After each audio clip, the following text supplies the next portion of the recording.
Hello. Hi, everyone. This is Ellen Wright, and I'm coming to you from Salem, Oregon, from my home office. And I just wanted to chat with you just a little bit today and kind of explain to you what goes on the other side when you decide to list your home with a real estate broker and sell your home. So, because I mean, there's a lot of times you just don't know how we arrive at the value that we want to put on your home. And so, anyway, so I get a phone call or a text message, and somebody wants to chat to me about putting their house on the market. So, I ask you a few qualifying questions, and you give me your name, you give me your address.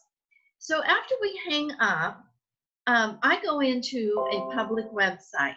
Now, just remember that all I have at that point is an address of your property.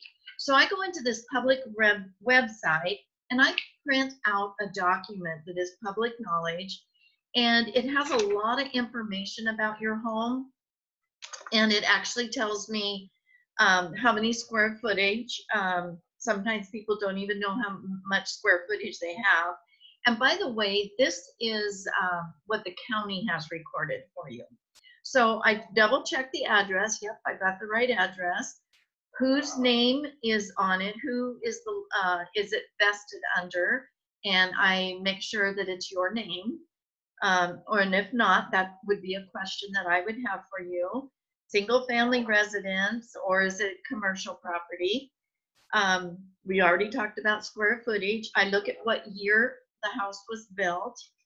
And so anyway, then after I double check my stuff from this public document, then I go into a website, and it's called Multiple Listing Service, and all brokers pay an annual fee for this site.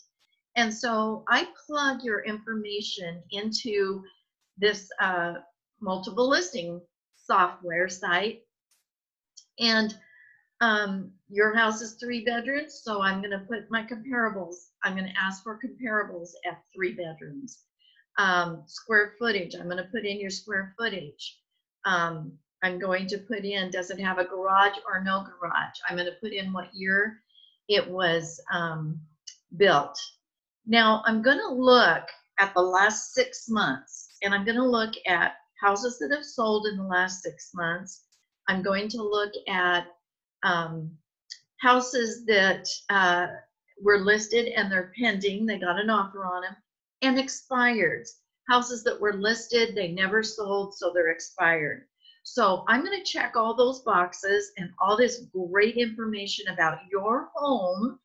And then I'm going to push a button and I'm going to ask for comparables to feed in that match the value for your home. Like for like in the vicinity of your neighborhood. So if you lived in Kaiser, Oregon, I would put in Kaiser for my vicinity.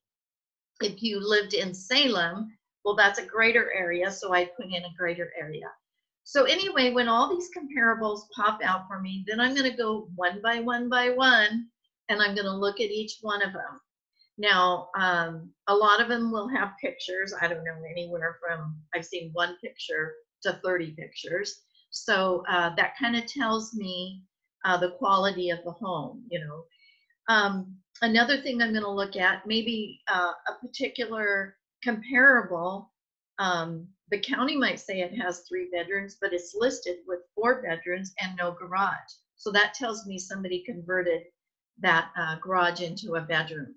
So these are the kind of things that I have to look out for when I am coming up with a value of your home. And so I weed out the ones that don't apply, and I keep the ones that do. Now that's what I do prior to coming out and looking at your home. I just want to get a good idea of what what value, what price range before I see your home. So I come out to your home and I meet you, or maybe I can't come out to your home. Maybe we're going to have to do a virtual presentation just because of the environment that we're in right now. One of the things I did want to bring up to you, let's say your house has a hot tub. Hot tub does not bring value to your home, does not raise the value of your home. However, it's going to entice somebody to buy your home quicker if they knew it had a hot tub. So just remember that kind of stuff. Always curb appeal has a lot to do with it.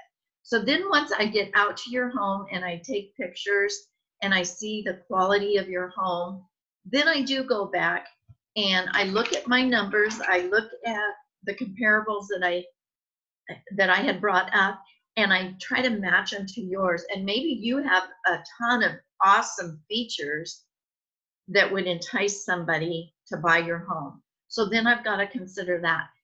So anyway, that's all I have for you. That is how a real estate broker goes in and comes up with the value of your home. So if you are looking to sell your home, text me, personal message me. My phone number is right here. See that? Right there. You can call me and I get text messages. So I'd love to work with you on listing your home. Do not let the environment that we're in right now scare you. If you were planning on the last winter listing your home in the spring, now's the time. All right.